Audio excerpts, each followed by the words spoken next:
You are listening to E-Talk Radio. This is Brown Power Hour. And today, I will dedicate the show to unpacking the decolonial history of Mexico. My name is Citlalli, your host for the hour.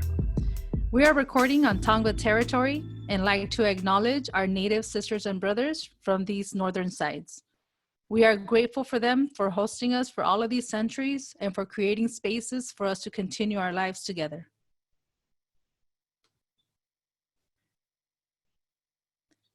It's really important to understand the decolonized version of Mexican history. As Brown Power Hour, many of our listeners come from communities that have been politically and nationally constructed under the term of Mexico. For example, when someone asks me what I am, I usually say Mexican, indigenous Mexican. I understand the national implications of Mexican. I understand what that can curtail. But honestly, it is the closest I can to having people I understand where I'm coming from and be able to relate to me. So that helps me introduce them into the space that I'm going to be honoring and the narratives that I'm going to be unpacking. And in speaking with me, I hope that people understand that there's a lot more to the so-called Mexican identity than what Univision, Channel 34, and Fox News has to tell us. That is why I want to dedicate this next hour to talking about the real construction of the Mexican narrative. So for today, we're looking at decolonial history of Mexico. First and foremost, this time I'm going to cover the initial invasion of what is called Mexico. And it's important because that is what we know. Anytime we talk about Mexican history, we usually start with the Spanish, right? And it's important, as I always talk about, that yes, we've been on these lands for thousands and thousands of years. Archaeologists have dated this 15 to 30,000 years according to the archaeological sites, but we know that we've been here even longer than that. But to start off, since the Mexican national idea of identity is based on a very colonial pro-white supremacist model, I wanted to start by confronting and unpacking a lot of the myths that we have centered around the Spanish so-called conquest of Mexico. So the usual traditional narrative states that Hernán Cortés invaded Mexico in 1519 and came through the southern lands. Now, it's important to understand that when he invaded our lands, he was doing so in rebellion of what was asked of him. His captain, Velázquez, had told him that he could not leave and that he had to follow his rules. And Hernán Cortés was in rebellion and protested against his own captain, right? So the fact that he left and went against his own captain's cause, they were already looking for him to penalize him for doing that, right? They already were looking for him because he was already in violation to what was expected from him. So that's really important to consider because that's going to play a big role in how he describes his own actions during the so-called Spanish conquest. And I say so-called Spanish conquest because I have a problem with the term conquest. It's a very triumphant, very, it celebrates, it already gives a language of victory to Europeans. And I have a problem with that. And it's sad because even in Mexico, historians continue using the word conquest. They continue using those terminologies. And to me, language is so powerful, especially in the way that we describe a massive historical incident that forever transformed and defined the resistance that we had as indigenous people. So let's go back. So Hernán Cortés invades Mexico, right? And much to the surprise, a lot of people think that right away, the enemies of the Mexica, which we know as Aztec, they think that they just automatically saw the Spanish as new white saviors that were going to save them from the Mexica and the Aztec, and they allied themselves to them right away. That is a myth. That is a false. Let me tell you what really happened. So when Hernan Cortés invades Mexico, obviously other indigenous groups are noticing this. And they didn't just say, oh, Cortés, we're going to use you, you're going to help us take over the Mexica. That was not the case. There were two major confrontations with the Tlaxcaltecas. The Tlaxcaltecas are the biggest allies that came after the Spanish invasion, but initially they did not just accept the Spanish. They actually put up two major confrontations. They were bloody, they were violent, they were in resistance. That's really important. And another thing to consider is that we have to give a new narrative to indigenous perspective and Spanish perspective. Okay. Every time we hear of the Spanish taking over or so-called conquering the Aztec Empire, they're always told to be this miraculous, majestic presence that a handful of Spaniards were able to take over the Mexica, and they were just magical and great, warlords and captains. That is a false narrative. So, and this is, and I'm telling you, I'm learning in my own growth as a historian, and I'm learning a lot of new perspectives as well. And what I'm learning is, especially in the new telling of this history, is that how is it that 550 or so Spaniards, right, were able to take over a city of Tenochtitlan, which is about 250,000 people? Well, what is not told is that the Spanish came into the city not just by themselves, 550 Spaniards, but about 100,000 indigenous allies had grouped with them. So it's really important to understand that we're given this narrative that Cortés was the one that led these efforts and that he was using indigenous allies and that he exploited the political animosities at that time. When in reality, we have to challenge the way we view that and say, wait a second, if you have 100,000 allies that are allying themselves to you, 550 Spaniards, who really is using who? This is extremely important. Okay, so in this telling, it's important to centralize indigenous people. Yes, indigenous people are not a homogenous group. We're not just a generic group of people. There were conflicts, there were animosities, there were battles, there were wars, as in every country. For example, Spain created itself in 1492, right, after being invaded by the Moors, and they hadn't even established themselves as a country. They were in competition with Portugal when they were already here invading indigenous lands. So let us not forget that. So this idea of a unified front, of a unified people, that all of them are together under one flag, that's all a new creation of imperialism, and it's all a new creation of nationalism. So let us remember that. So we have the Tlaxcaltecas and other allies that are trying to stop paying tribute to the Mexica because they were under their rule and they had to pay tribute. And obviously they did not want to continue that. And so they used the Spaniards as a way to use a new political tactic. It's really important. Now, it is not until 1521 that Mexico Tenochtitlan was finally so-called defeated, right, through the violent fights and resistance. But what is not talked about is the smallpox plague. This is really important. And this is something that not a lot of historians talk about. And it's something that I am arguing and very few other historians are arguing.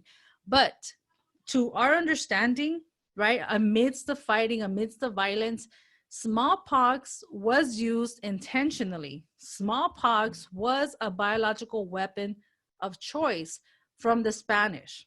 Really, really important. I'm going to unpack that in just a little bit. And another myth that we have to confront is this whole understanding that and belief system that Cortés was thought to be Quetzalcoatl. Quetzalcoatl was a manifestation. that existed in the Mexica, philosophy, theology, but this is not true. And unfortunately, I went to Xcaret a few years ago. Xcaret is a tourist site in Yucatan that it has like a park. It has different cultural, performances celebrating Mexican history. And at the end of your day there is a theater, right? They have a world-class play in which they talk about Mexican history. And basically in this play, it goes from the beginning of Mexico to the end of Mexico. And I'm telling you, this play is a first-class theater, performance in Mexico. Recently, this is happening. And at the moment that the Spanish invade Mexico in the play, in the performance, they call Cortés Quetzalcoatl. And they say, oh, Quetzalcoatl is here. Now, why do I say that and share that? Is because this narrative is so embedded, and even the way that Mexican historians are looking at the so-called Spanish conquest. Really important. Now, I want to unpack that a little bit more deeper. So let's talk about the false understanding or belief that Cortés was actually Quetzalcoatl.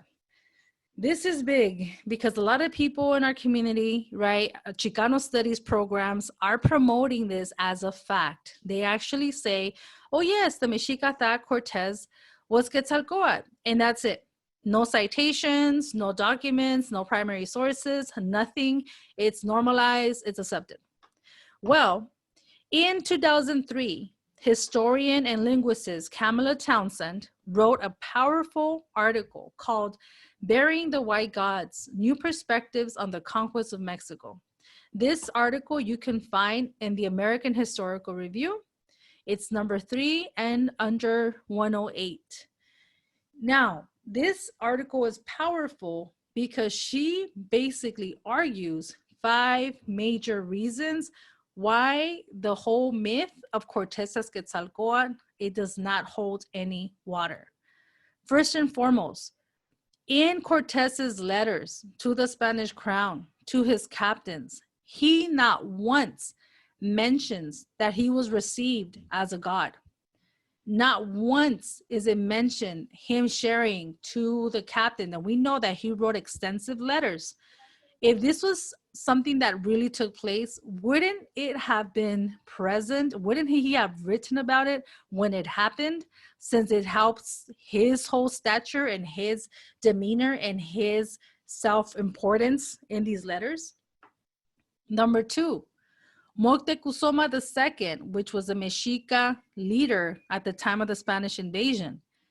He is quoted in some of the sources as referring to the gods, not Cortés, but in his expression, the reference is translated by saying, woe to us, in what way have we offended the gods? What has happened? Who are these men who have arrived? Where did they come from? End quote. So if the other person that supposedly accepted him and recognized him as Quetzalcoatl was the actual Mexica leader himself, isn't it interesting that in his so-called translations and what we are told about this encounter, that he calls upon the gods, right, to ask, who are these men, right? Who are these men that are here? God help us, whichever way is translated. And again, God is, lack of a better word, we didn't have gods in the Mexica theology. But again, Cortés never mentions it, and 2, Moctezuma never says it either. Number 3, the book that talks about this happening comes from the Florentine Codex. The Florentine Codex is a 12-volume set written by different, either clerical priests, there could be from the clergy, or it could be survivors of the initial genocide, made up of actual students that were Nahuatl speakers and who were asked to be scribes for this project of writing down their histories. These stories were then gathered and compiled into 12 books. This was all done in the late 1560s. Okay, 1560s, 1560. This is decades after the retelling of Cortez as Quetzalcoatl. So what does this tell you? There has been time, a long time has passed between the initial invasion of Mexico to the retelling of what took place in 1519 and 1521. Now, reason number 4, Moctezuma II, who is the Mexica leader at the time, he knows of the arrival of the Spanish, and he actually, since day one that he found out the Spanish had invaded, he would send daily spies to monitor their steps daily. Now, would you do this if this was a returning god, Quetzalcoatl? Or who was Quetzalcoatl? There was 550 Spaniards. How do you know which one was Quetzalcoatl? The story doesn't work. Moctezuma II was using a military approach and a military technique to keep track of these rare people that were coming and approaching his town, his city of Mexico Tenochtitlan. And ultimately, Camilla Townsend argues that the writing of the Florentine Codex, again, the 12-volume set that was led by the clergy and that was demanding indigenous scribes to tell their stories, has been found to have many, many similarities between the omens found in the Greek and Latin mythology. So what we have here is the fact that indigenous people are being told, scribes, to write their stories, but yet what we're finding is similar stories also found in Greek and Latin mythology. So this distortion, this happening, these patterns are something to be alarmed of and should not allow us to just take at face value why the myth of Cortez as Quetzalcoatl even exists. So there's a bigger power tool being played here, right? There is this whole view that indigenous people were too, that they just worshiped the sun and everything was it's only spiritual, only having to do with the cosmos, only about being obsessed with philosophies and belief systems, right? That is the view that we are given of our ancestors. And the fact that this is still promoted, that Cortez was accepted as Quetzalcoatl, needs to be confronted and it needs to be dismantled. This argument and this reasoning continues to distort the indigenous realities and the indigenous resistance to the Spanish invaders. Now, another aspect of the Spanish invasion that is overlooked and that is not appropriately defined or stated is the fact that this was a genocidal practice. The violence, biological warfare, and slavery that came through the process of the Spanish invasion has been belittled and watered down. The tragic and actual implications of these violence against our ancestors has to be understood in its seriousness and for its total impact on who we were. We have to understand that the initial attack on our people, on the Mexica and on all indigenous people, was violent. There was an intentional use of biological warfare as an actual intentional weaponized disease. And we have to understand that there was also slavery being enacted. The actual impact on the population of the Mexica and others in the Valley of Mexico was that of 95% of its original population. In 1519, there were 25 million people estimated to be alive in the Valley of Mexico. By under a century, in 1605, there was about 1 million left. How do you kill? How does this happen in under 100 years? It has a lot to do with biological warfare. A lot of people like to excuse this and say, oh, the Spaniards didn't know, the indigenous people just died, they just declined. That's just what happened. It wasn't a big deal. It happens in human history. But I argue that no, this was an intentional biological warfare tactic used against indigenous people. Now, the biggest thing to remember is that smallpox as a biological warfare tool was used because it was already being used in Europe. Perhaps not through smallpox itself, but let me remind everyone, Europeans had been using biological warfare against each other in Europe. So for them to come to our continent and then say that they didn't know about germs, that they didn't know about biological warfare is bogus. For example, in the 12th century, 1155, the Emperor Barbarossa poisons the water wells with human bodies in Italy.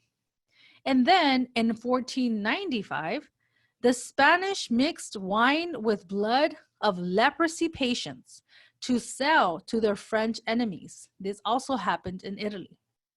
So how are people going to tell us that biological warfare did not happen and that they did not understand what was happening in Mexico, when in reality, and the facts are that Europeans were already using these tactics in Europe? So just to kind of skip over, because it's hard to cover about 3 centuries in 1 hour, I am going to fast forward into the creation of Mexico as a country. It's really interesting, and it's important to denote that after the actual takeover of the Mexica city, it wasn't an immediate and automatic control and takeover of indigenous populations. Right from 1519 through the 1800s, Mexico kept going through a lot of uprisings. There was a lot of control. There was a lot of conflict happening, right? But it isn't until the 1800s where there's enough of a manufactured white oligarchy that is able to express power and able to try to condense themselves and free themselves from the Spanish crown. Let us remember that those in power at this time were the self-appointed elite of Mexico, which were the original Spanish and their descendants. The original Spanish and their descendants kept migrating into Mexico, kept bringing in other Europeans to maintain that white oligarchy, the white elite. So what we have is a criollo independence movement of Mexico, which was founded on white supremacist models. From September 16, 1810 through September 16, 1821, the criollos, Spanish descendants in Mexico, fight for the independence of Mexico with the help and imposed and enforced help of the indigenous population. But we have to understand that power and leadership remained in the hands of criollos, of the Spanish elite, the children of the children of the children of the initial Spanish invaders. This is really, really important. The colonialist and Eurocentric process of the creation of a Mexican country represents the ideals of the Creole class and the elite. We can just take a look, for example, take a look at the Mexican flag itself. It's a total imposition of what it looks like an Italian flag, but it's not, right? We have a creation of a new nation to break away from the Spanish crown. The criollos, the Spaniards born on Mexican land, did not want to continue losing their resources and money to sending it off to New Spain and sorry, to the Spanish crown. They wanted to continue keeping that resource, and they wanted to have the wealth all to themselves. So, for example, the Mexican flag has gone through variations. There's been a lot of versions of the Mexican flag, but in general, the colors remain the same. The only thing that is indigenous per se in the Mexican flag is what is known as the eagle and serpent. The eagle and serpent comes from a Mexica myth or Aztec myth that talks about the migration to the establishment of Mexico Tenochtitlan, that said that they were to establish their city where they found an eagle perched on a cactus holding a serpent or devouring a serpent in its beak. Now, the green color, according to criollos, represents the hope of a better nation. The color white, which is the center color of the Mexican flag, is supposed to represent the purity of the Catholic faith. And the color red, which is the last color on the right side of the Mexican flag, is supposed to represent blood. As we can see, the blood that was shed in its majority was not of the Spanish elite or the white elite. It was of indigenous people and other people of color. Fast forward into what happens after the creation of Mexico. So we see that Mexico's created 1810, 1821, and you have a white elite that is in control of this country.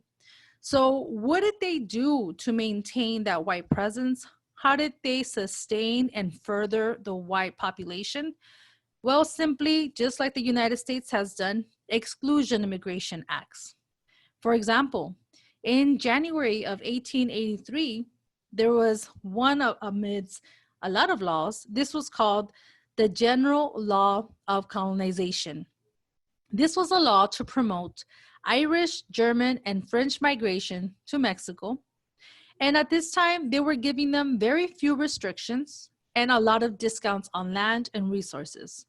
This resulted in the arrival of more European immigrants and their families.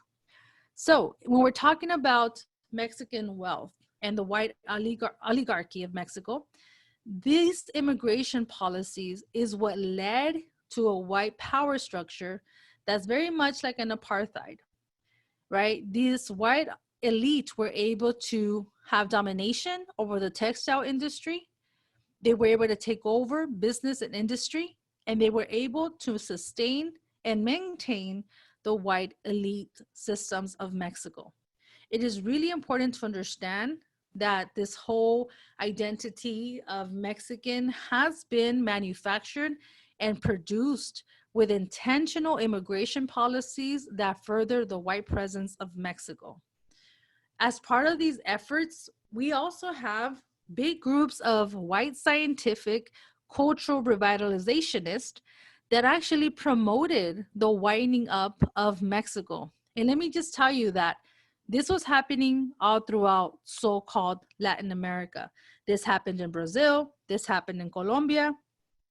Every country that was now established as a free nation was trying to find ways to be part of the white modern national political reality at the time. For example, in 1892, there has been a lot of historical documentation about what in Mexico is called los científicos, or in English, the scientists. This was a group that formed a power block in Mexican political life, who were mostly urban criollos who distanced themselves from provincial life, marginalizing indigenous people that they considered, quote unquote, the backward race. One of the biggest prominent people and figures of this ideology was Andres Molina Enriquez. He wrote a very popular book called The Great National Problems. He wrote this in 1909. And basically in his writings, he proposes that the so-called quote unquote advanced evolution and quote of whites makes them a central element for the national integration of indigenous people. What we have here is a foundational ideology that is trying to, rationalize this race-based hierarchy in Mexico to maintain this illusion that whites are just naturally better with resources, with culture, and with power. So, and we have to keep in mind, this is all at the end of the 19th century, and this is happening before the Mexican Revolution. So a lot of this exploitation of land, exploitation of power, the taking of indigenous people's power to give over to foreign companies that happened under the dictatorship of Porfirio Diaz, it's really important to understand what gave rise to this whole sentiment of Mexican national identity. Now, it seems that in the 20th century and late 20th century, there's this emergence of, romanticizing the Spanish invasion, romanticizing the past. Now, what are the racial ideas that we usually find in the politics of Mexico around this time? Have we ever really considered where it comes from? Well, let's unpack that. So we have the establishment of a white elite in Mexico that gives way to a Mexican nation that now looks to widen up the identity and culture of Mexico.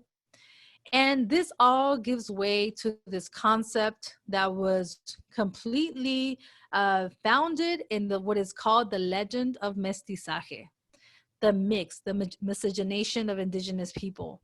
When in reality, as we have unpacked, historians are also now continuing these efforts that mestizaje was nothing but an ideology of white power. Now, this is going to decenter, this is going to dismantle a lot of the normalized views that we have on what is a Mexican. If you ask Mexicans today, most of them will say, oh, we're just mestizos. We're all just mixed people. Now that understanding and that expression of identity is rooted in a white supremacist model that has not been exposed. So what is mestizaje? What is this obsession with miscegenation? What are the racial ideas of these concepts? What does this have to do with eugenics, right? And so what happens here is a complete centered presence of whiteness. And this gives way to a lot of myths that a lot of Mexicans have of a Spanish grandfather. But ultimately, this concept of mestizaje also promotes the ideas of patriarchy and misogyny at its core. As we can see through Científicos, and we're talking about that, we're now looking at the actual book, Raza Cósmica, which was a really popular essay that was written in 1925 by a criollo, a Spanish born in Mexico, José Vasconcelos.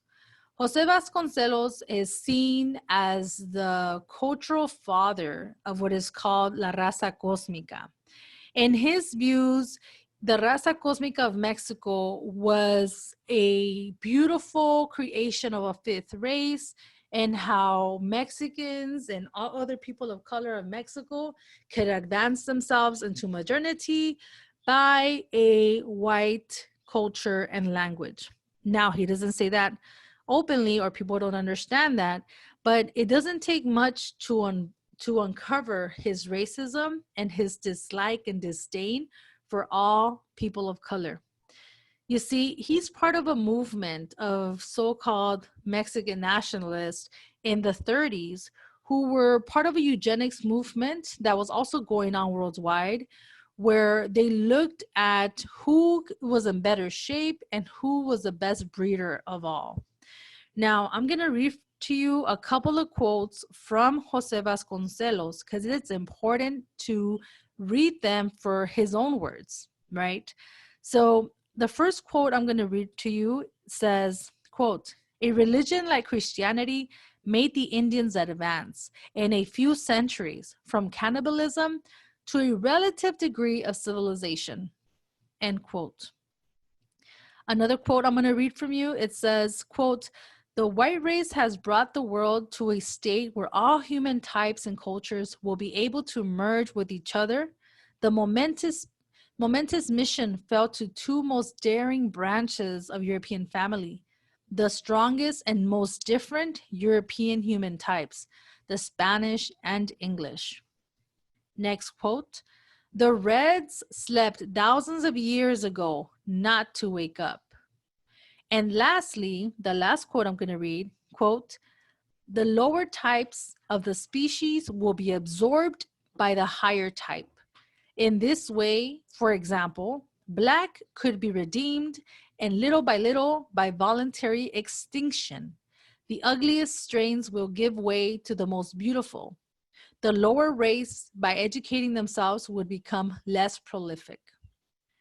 So what I just read to you are some of the most racist, eugenicist approaches and explanations to what is an advanced civilization and advanced race. All of these quotes come from a criollo who is celebrated today in Mexico. There are universities named after him, libraries named after him. He is considered an icon of Mexican history, especially in the 20th century. Now, one thing that is not popularly known about Jose Vasconcelos, not only is he a white supremacist in Mexico, but he was actually a paid Nazi propagandist and director of a magazine called Timon. This is extremely important. So he is, in this point, a Mexican nationalist, and he was hired because he supported the ideas of Hitler. And we do need to say that this is before the massive total numbers of the Jewish Holocaust were actually known. This is at the very beginnings of Hitler's reign. He was actually writing articles, signing off on articles, promoting the ideas of white supremacy and promoting the National Socialist moves of the Nazi Party. This could all be documented and seen if you do a simple Google search under Jose Vasconcelos Nazi. Now, this shouldn't surprise us coming from a man who wrote those quotes that I just shared. He is promoting white supremacy at this time. As we know, it's a global phenomenon that support each other in all countries. But he was actually paid as an actual Mexican nationalist to promote the ideas and racial ideologies of another country. And that wasn't seen as something bad to him. He was just doing something that made sense. Now, to further expose the racist, patriarchal, and misogynistic approach of this whole concept of mestizaje, it's important to understand that the ideas of mestizaje that you can see in the art, there's a lot of paintings that are famous for this, the casta paintings. The ideas are about indigenous women and white men. It does not allow any other variation. We never hear the promotion of an indigenous man with a white woman or a black woman with an indigenous man.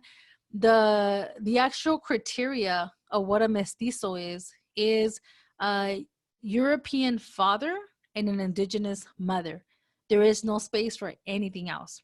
So what does this do? This erases everyone else, and it further adds a certain gender characteristic to indigenous populations. The fact that the feminine falls under an indigenous woman and that the masculine falls under a white man reinforces the ideas of the white men as center of the universe, procreator, the one that is able to create new races, therefore implying that he has superior procreative abilities that are going to take over indigenous, Black, and Asian men. This is at the center of what is wrong with the concept of mestizaje. Mestizaje, the whole ideology, the movement, the art, it reinforces patriarchal and white-centered male power. It completely erases indigenous people and any other population and never even mentions the Black population at all.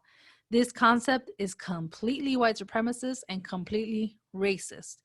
Yes, I may have hurt a lot of people's feelings by saying this. We have been nurtured and we've normalized these words, but part of our process of being critical thinkers, of debunking and dismantling these racial ideologies is to research, present receipts, and clean ourselves from these mindsets.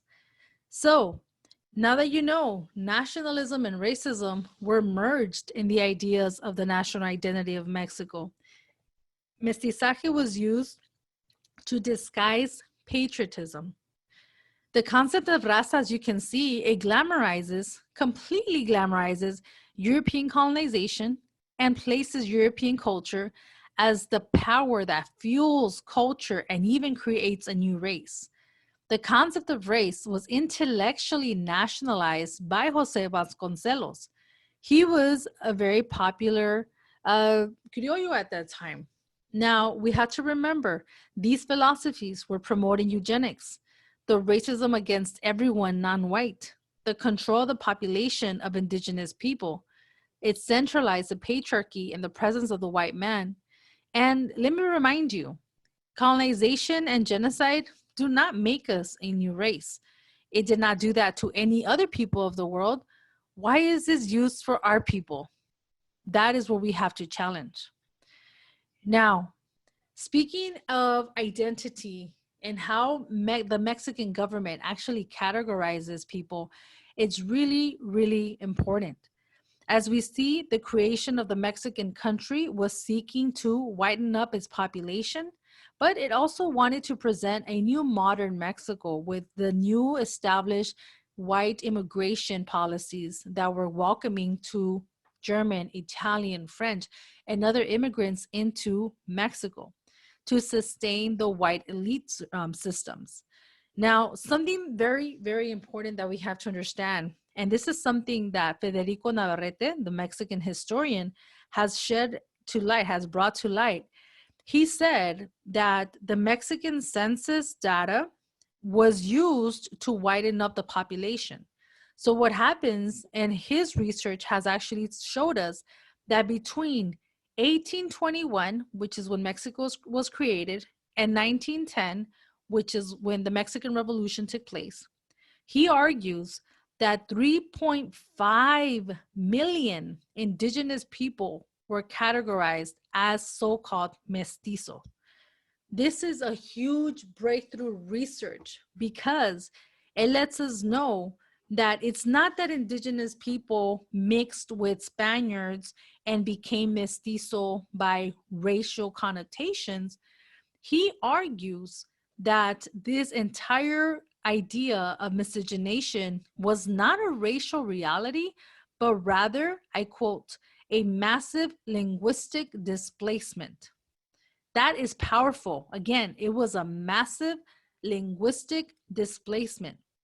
Indigenous people were whitened up through language and culture, not racially. This is powerful. What does this tell us? It tells us that by the time of the Mexican census of 1930, 30% of the entire Mexican population who had been identified as indigenous previously were now simply mestizos. Now, Federico Navarrete also argues that this was done as a form of social control. He doesn't say social control, but I'm adding social control. So historians like him argue that this was done to repress the rebellions and uprisings of what are known to be called the Casta Wars, because they were threatened, right? The white elite was threatened by all of these rebellions and uprisings, and they wanted to flatten out any threat. So what did they do? They wanted to force the other, right, the divergent Black and brown and Asian, even Asian populations in Mexico to fit under one model and flatten any distinction. So that is huge. So he is saying it is impossible that there's all these Mexicans that have Spanish blood. He argues that it was impossible for so many Mexicans to so-called mix with whites. He said that didn't happen. It was statistically impossible for so many Mexicans to be influenced or racialized with white blood. And that's why he says that mestizaje does not exist, that it's a political tool for domination and to widen up the indigenous culture and identity. Why is this important? This is extremely important, especially for those of us known as Mexican Central American that have gone through these experiences. We're taught that we're no longer indigenous, that we're just all mixed blood, that we're just all a new race. And it's ridiculous when you're reading the actual history itself. So what this tells us is that the indigenous population of Mexico was purposely erased under this concept, this new national identity of mestizo, and that it was strictly defined by language. That is powerful. And why is this important? Because many Mexicans who do not currently speak an indigenous language, according to these standards and this status and these actual researches, many of us come from communities that were erased between these decades and whose indigenous languages were repressed by the new economic models and pressure to become mestizos. So what this means is that most Mexicans, those of us who are not practicing or speaking indigenous languages right now, if you are to ask an elder in your family, you will see that one of them will mention an indigenous language that was spoken by your great-great-grandparent. And this is truth. For example, in my particular family, I have researched, I have asked around, and I found out through my mother's father's side, right? My great-grandparent, he was the last to speak Nahuatl in my family tree on my mother's side. This is important. It's important because this shows that at the same time, and looking at the age that my great-grandparents and great-great-great-grandparents would have been alive, this idea of mestizaje, to erase indigenous people, to push them to stop speaking indigenous languages, this shows that many communities fell to that pressure and lost their language or simply stopped speaking it because of the racist policies that were happening. And this is really important as well, because this shows us what is happening to identity and to the census data of Mexico. For example, today in Mexico, the census goes and they define an indigenous person only if you speak indigenous language and you live in an indigenous community. If you are indigenous and do not speak an indigenous language, the Mexican government automatically counts you as mestizo. So again, this system of winding up the Mexican population continues to this day. Now, a very important fact that Federico Navarrete makes, he argues that at the time that the Mexican government was created as a Mexican country, he argues that there were more Nahuatl speakers than Spanish language speakers. That is powerful. It is powerful because it lets us know that this whole language, this whole identity marker, it was much more recent. It didn't happen in the 15th century. It didn't happen in the 16th century. It didn't happen in the 17th or 18th. It wasn't until the 19th century that these models of Spanish language and Spanish culture became the driving force. So according to Federico Navarrete, they could have easily made Nahuatl the national language.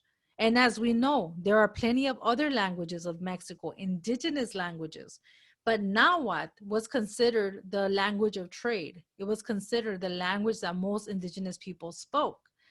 And so this tells you at this time of Mexican history, we could have all been speaking Nahuatl if that was a choice to maintain indigenous culture, indigenous history and identity. But obviously, that wasn't going to be possible with the white supremacist government that is governed by a white elite that didn't sustain their agenda.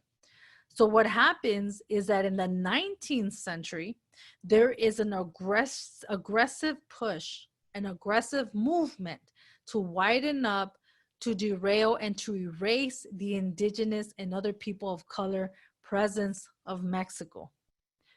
And so where does that leave us today? It leaves us where we're looking at a Mexican government who, in its majority, has continued to be criollo. If we look at Mexican presidents, even up to Vicente Fox, we are looking at a power structure that has been intact for 5 centuries. For example, let's look at Vicente Fox. Vicente Fox was born on July 2nd, 1942 in Mexico City. His father, Jose Luis Fox Pont, was Mexican of German, French, and Spanish descent. His mother, Mercedes Quesada Elixiaide, was a Basque immigrant from San Sebastian, Spain. Again, this wasn't 100 years ago. This wasn't 200 years ago. This is a recent president of Mexico, not the current one. This is a recent one. And just like him, you have Gortari and you have a bunch of other Mexican presidents that have continued to sustain the whiteness of the political culture of Mexico that continues to centralize in Mexican national identities under a Spanish, European, Criollo, foreign body. Now, this hasn't just been accepted by anyone. There has been great movements in Mexico, thinkers, artists, historians, poets, who are not happy with this narrative. They are not content with the white elite and the promotion of white supremacy as a national model of the Mexican culture. For example, we have in the 80s and 70s, there was a Mexican cartoonist named Eduardo del Rio Garcia, who became known as Rios, is a very, very popular cartoonist who actually challenged this whole idea of white nationalism in Mexico by being very open and honest with his interpretation of Mexican history. He actually criticizes the pro-colonial Eurocentric narratives of Mexico. If you find his art, you will see that he has no problem with pointing out how corrupt the Catholic Church has been, participating in the genocide of indigenous people. He talks about the open racism in Mexico. He talks about the notion that smallpox was an accidental benefit. He also challenges it and says that it was politicized, it was weaponized against indigenous people. And in the 80s as well, we have a very, very powerful anthropologist, a Mexican anthropologist by the name of Guillermo Pompil Batalla. This Mexican anthropologist wrote a powerful book called México Profundo, La Civilización Negada. México Profundo, profound Mexico, a civilization negated, a denied civilization. And basically, he argues that the foundation of Mexico has to do with being a Mesoamerican or indigenous reality. He criticizes the Mexican government for constantly trying to widen up and copy the West, and always trying to degrade its indigenous population by glamorizing an indigenous past, but demonizing and erasing an indigenous presence. He also talks about the false notions of mestizaje and says that it's a fraud. He says there was no mix. A mix is basically an equal, compartment of one identity. There was no mix. There was an imposition of the European culture against the indigenous. And he says it. Why is it that we have Catholic as a national religion, Spanish as a national language? Why are all these things they're dominated by Spanish and European culture, not indigenous? But he argues that the real Mexico is indigenous, that the culture, the food, the power, the essence of Mexican culture has to be and reclaimed back to its indigenous roots. And more in more modern times, and more recently, we have the powerful work of Federico Navarrete, the person whom I have talked about a lot in this hour. He has been unapologetic in the way that he denounces the racism in Mexico and the way he exposes the fraudulent concepts of mestizaje. I'm going to read a few of his quotes. First quote, Federico Navarrete said, "Mestizaje is an ideology of power." Next quote, "Legend has it that mestizos are by definition only children of Spanish father, only children of an indigenous woman." And lastly, he says, quote, "We must all participate, even if we don't want to, in the process of national miscegenation. It means they want us to practice whitewashing and westernization." This is powerful. And again, this is 5 centuries after. It's so important to unmask this racism and this white supremacy, because as Federico Navarrete himself argues, the racism within the Mexican country and within Mexican people, it continues to kill, it continues to discriminate, and it continues to oppress us as a people. He has a great book called México Racista, Una Denuncia, Mexico, Racist Mexico. And he's basically denouncing the racism in Mexico. And he talks about how in Mexico, colorism is killing our people. He makes connections between those students who have violently gone missing and the feminicide of Juarez. He draws clear connections to how a lot of those victims are from indigenous communities, and the majority of them still speak indigenous languages. So what he is exposing, and he's challenging the entire Mexican psyche, is saying, what life are we valuing in Mexico? Why are we accepting and normalizing this racism in our own country? And, you know, it's not far-fetched to look at the media, the Spanish language media in Mexico, but also within the US. All you have to do is turn on channel 34 or 52, which are national channels in Spanish-speaking media. And what you will see is a constant representation of race ideas that reinforce ideas of white supremacy. For example, many of us grew up watching La India Maria. She was basically a caricature of an indigenous woman, beautiful brown indigenous woman who was made a joke. Basically, her movies, if you watch them, she is a stereotypical indigenous woman. She's considered like an ignorant indigenous woman who's funny, who is always having trouble with people and getting into trouble with the law. And so growing up as, you know, indigenous brown people, and in this case, we're talking about Mexico, you grow up watching this, you grow up laughing, you grow up watching your parents laugh at this. And it's a racism that is nurtured in such gentle ways that it becomes normalized in how we view ourselves as Mexicans. And recently, there's a new trend in Mexico. There is something called Whitexicans. The Whitexicans of Mexico are actually direct descendants of European immigrants in the last 100 years. And it's interesting because in there, you can see their films on YouTube. These are actual Mexicans that are white. They're really, really white Mexicans.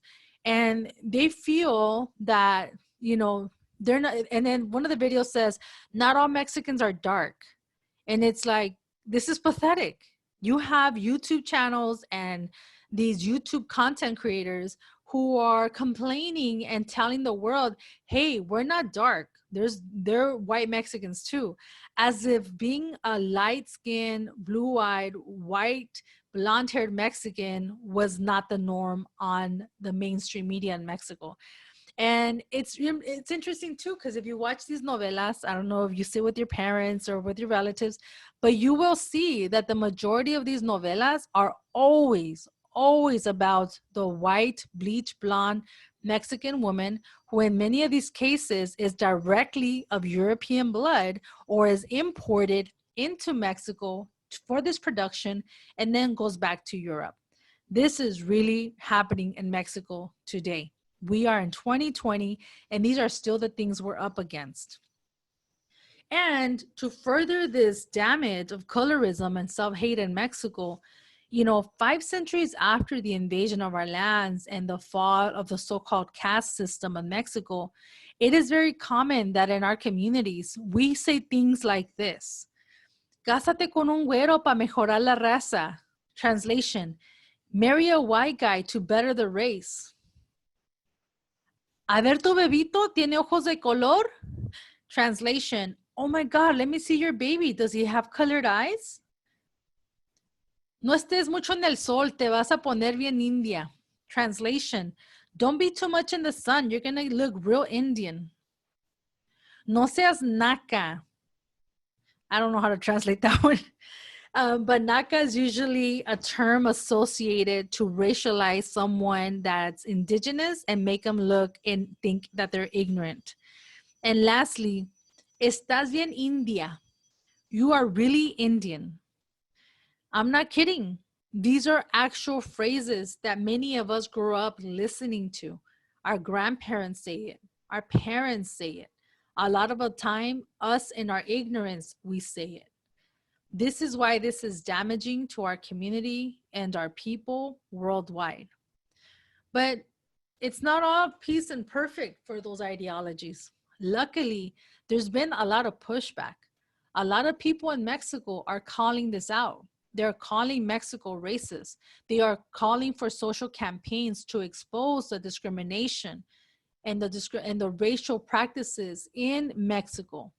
It's really exciting to see how new generation of Mexican youth are actually challenging these sentiments.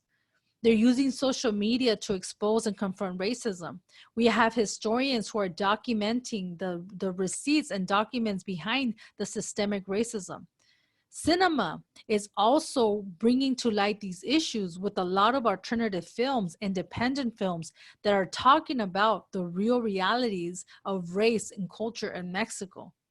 And also social campaigns are being created to educate and expose this practice of white supremacy. At the end of the day, we all have the responsibility to make sure that we educate ourselves and that we do not allow the next generation to inflict even more self-hate into our communities.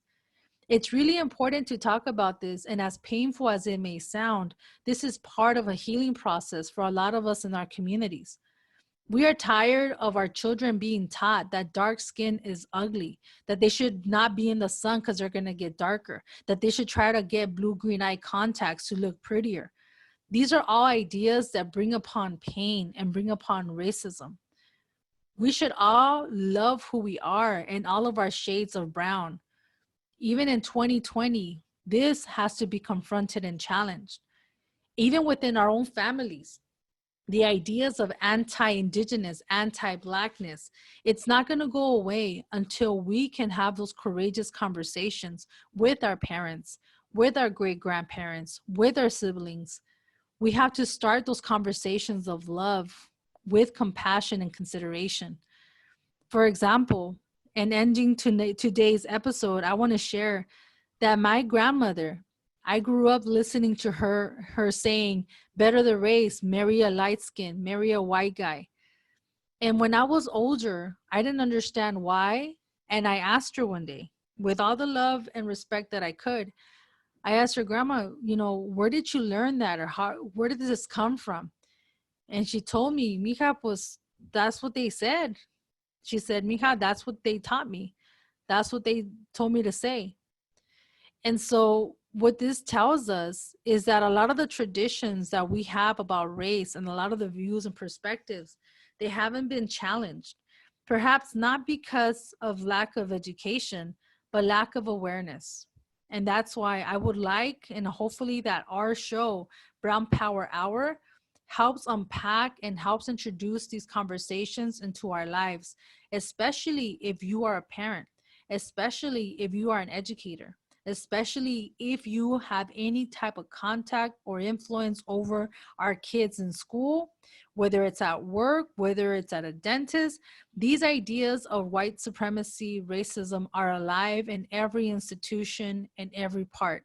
And if we can talk about this, unpack it, and really try to cleanse ourselves and heal from this traumatic experience of white supremacy, we will strengthen and we will become better communities, better parents, and much more powerful in the way we see ourselves. So with that, I want to thank you for joining me in Brown Power Hour. My name is Citlalli, one of the co-hosts. We are part of eTalk Radio. May we continue to grow, decolonize, and celebrate who we are. Until next time, this has been Brown Power Hour. Thank you.